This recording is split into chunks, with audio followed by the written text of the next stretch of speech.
I always assumed our biggest household expense happened at the grocery store.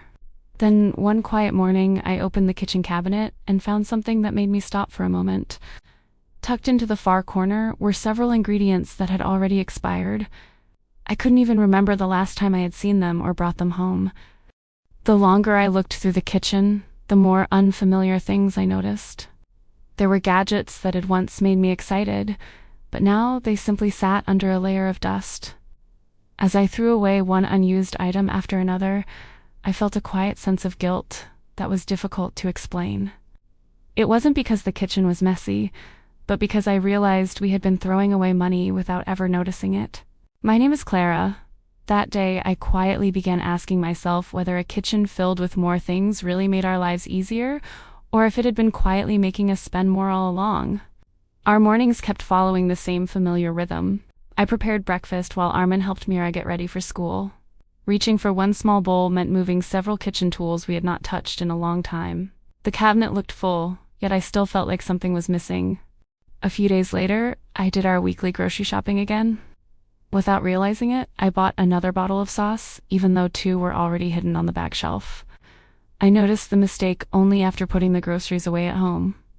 I let out a quiet sigh and thought, here we go again.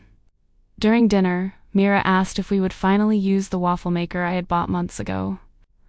I smiled because I had almost forgotten we even owned it. I started noticing the same pattern again and again. We often bought things because they seemed useful, but everyday life kept bringing us back to the same familiar tools. That afternoon, I stood quietly in front of our crowded kitchen for a long moment. For the first time, I wondered if our problem was not a lack of space, but simply keeping too many things we did not truly need. That evening, I pulled out the grocery notebook I rarely looked at anymore.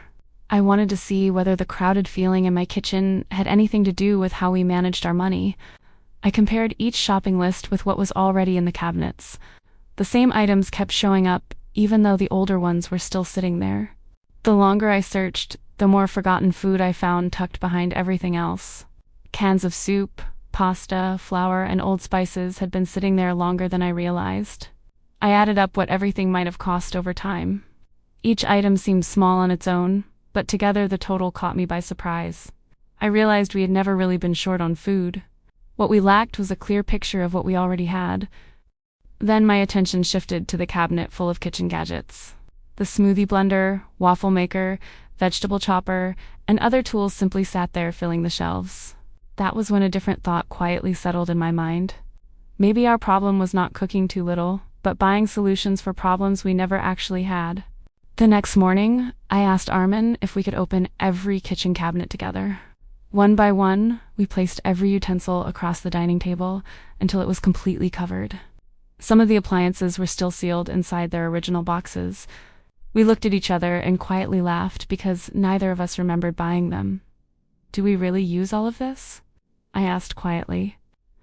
Armand simply shook his head while holding up a gadget that had never been used. We began remembering why each item had come into our home. Some were bought because they were popular, some because they were on sale, and others because we imagined cooking more often. None of those choices felt wrong when we made them. Over time, they simply filled the kitchen without making daily life any easier. Then I picked up the one pot we reached for almost every day. Whether we were boiling, sautéing, making soup, or cooking pasta, it was always the first thing we used. As I looked at that pot, one question stayed quietly in my mind. If one simple tool could do so much, why had I kept feeling that I needed more? The next morning, the kitchen looked exactly as it always had. I made breakfast, packed Myra's lunch, and cleared the table before starting my work. Every time I opened the cabinet, my attention returned to the things we almost never used. They quietly reminded me of choices we had once forgotten about. As I started making lunch, I almost reached for the vegetable cutter I had bought because everyone seemed to recommend it. Instead, I picked up the same kitchen knife that had been with me for years. I started paying closer attention to my own habits. I often bought something to save time, yet I kept relying on the simplest tools every day. That afternoon, I began clearing one small shelf in the kitchen. I wasn't trying to make it look nicer. I simply wanted to see what we truly used every day. The more empty space I saw, the lighter I began to feel. Nothing was missing, yet it became easier to breathe whenever I walked into the kitchen. Nothing important had changed in our lives that day. Still, I could feel a quiet desire growing inside me to stop filling our home with things we never truly needed. As I cleaned the bottom shelf, I found a box of pasta that had expired long ago. Then came a bag of flour and several unopened seasonings I had completely forgotten about. I placed everything together on the kitchen table. The small pile looked ordinary, but to me, it felt like pieces of money we had never truly used.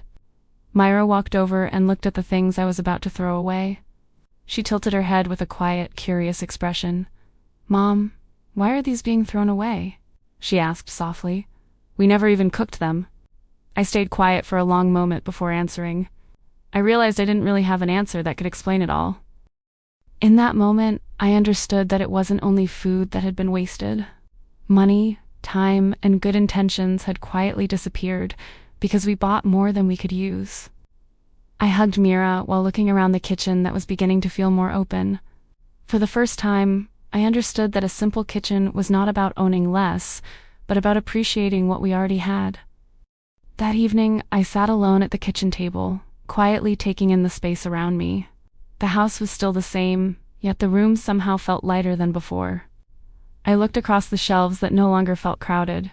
For the first time, everything we had was visible in a single glance. A thought came to me that I had never considered before. What brought me peace wasn't owning more, but simply knowing what we already had. I realized how often I had bought extra supplies because I was afraid of running out. Yet, keeping too much had quietly caused us to lose more than I noticed. I slowly understood that enough wasn't measured by a full cabinet. It came from using what was already there before bringing home something new. A simpler kitchen made everyday decisions feel much easier. I no longer had to open one cabinet after another just to check what was available. In that quiet moment, I finally understood what had been missing all along. Our problem had never been the size of the kitchen, but losing sight of what was already enough. The night before bed, Armand helped me put back only the kitchen tools we truly used. We worked without rushing, and our quiet conversation made the evening feel warm. "I just realized," I said as I placed our favorite pot on the front shelf.